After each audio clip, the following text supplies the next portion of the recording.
দর্শক, এই মুহূর্তে খুলনা থেকে স্কুল কলেজে ক্লাস শুরুর খবর জানাচ্ছেন প্রতিনিধি শিশির রঞ্জন মল্লিক। সারা বাংলাদেশের ন্যায় খুলনাতেও কিন্তু সকল শিক্ষার যে প্রতিষ্ঠানগুলো সেগুলো কিন্তু খুলে দিয়েছে। আমরা সকাল থেকে দেখতে পাচ্ছি বিভিন্ন যে শিক্ষা প্রতিষ্ঠান, সেই শিক্ষা প্রতিষ্ঠানের কিন্তু সকল যে শিক্ষা প্রতিষ্ঠান, কয়েকটি শিক্ষা প্রতিষ্ঠানে আমরা গিয়েছি।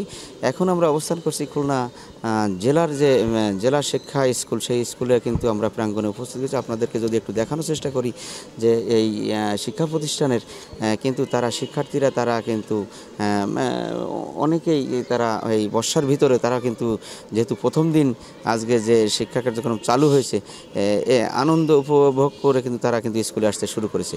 দীর্ঘ 1 মাস কিন্তু শিক্ষার্থীরা তারা শিক্ষা থেকে বিরত ছিল, তারা কিন্তু স্কুলে আসেনি।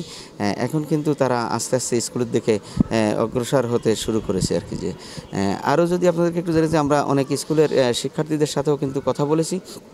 তারা কিন্তু বলেছে যে আমরা দীর্ঘ 1 মাস পরে আসছে যে আমরা বিদ্যালয়ে এসে আমাদের কিন্তু খুবই ভালো লাগতেছে আর কি। যে পাশাপাশি আমি সরাসরি এখানে কিছু শিক্ষার্থীরা আছে, তাদেরকে কাছে যদি একটু জানতে চাই তারা দেখি কেমন কথা বলে, এটাও আপনাদেরকে একটু দেখাচ্ছি। আমরা এই যে স্কুলে আসছো দীর্ঘদিন পরে, কেমন লাগতেছে? হ্যাঁ, ভালো।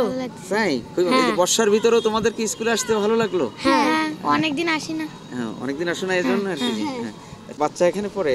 বাচ্চা নাতি পড়ে। হ্যাঁ, নাতি পড়ে। তা দীর্ঘদিন পরে, প্রায় 1 মাস বন্ধ থাকার পরে যে স্কুলে আজকে যে আপনার নাতিকে নিয়ে আসছেন, আসলে কেমন লাগছে? যে সে কি আনন্দ? আজকে ভালো লাগতেছে। ওরা এতদিন আটকা ছিল, এখন স্কুল খোলা দেখে ওরা খুব আনন্দ করে বর্ষা উপভোগ করেও যে বর্ষা স্কুল। দীর্ঘদিন ওরা তো বন্ধু বান্ধবের সাথে মেলামেশা করতে পারে না, এখন তারা একত্রে হবে, ওরা একটু মানে আনন্দ নিয়ে আজকে স্কুলে আসছে। আর স্কুল যাতে ঠিক মতো থাকে এই জন্যই, ওরাও পড়াশোনার মাঝে একটু ব্রেকডাউন হয়েছে, তো এইটা পুষিয়ে নেওয়ার জন্য আমরাও যারা অভিভাবক আছি বাড়িতে ওদের তদারকি করে, শিক্ষক আছে, এইভাবে। ধন্যবাদ আপনাকে। হ্যাঁ, আসলে খুলনায় সকল শিক্ষা প্রতিষ্ঠানে কিন্তু একযোগে কিন্তু সকল শিক্ষার্থীদের উচ্চে পড়া ভিড় যেটা বলতে পারি আমরা আর কি। বর্ষার ভিতরেও তারা কিন্তু গার্জেনদের সহকারে বা নিজেরা সহোদ্যোগে তারা কিন্তু শিক্ষা প্রতিষ্ঠানে তারা আসতে শুরু করেছে। তা খুলনা থেকে সকল শিক্ষা প্রতিষ্ঠান চালু হওয়ার এই ছিল আমার কাছে সর্বশেষ তথ্য।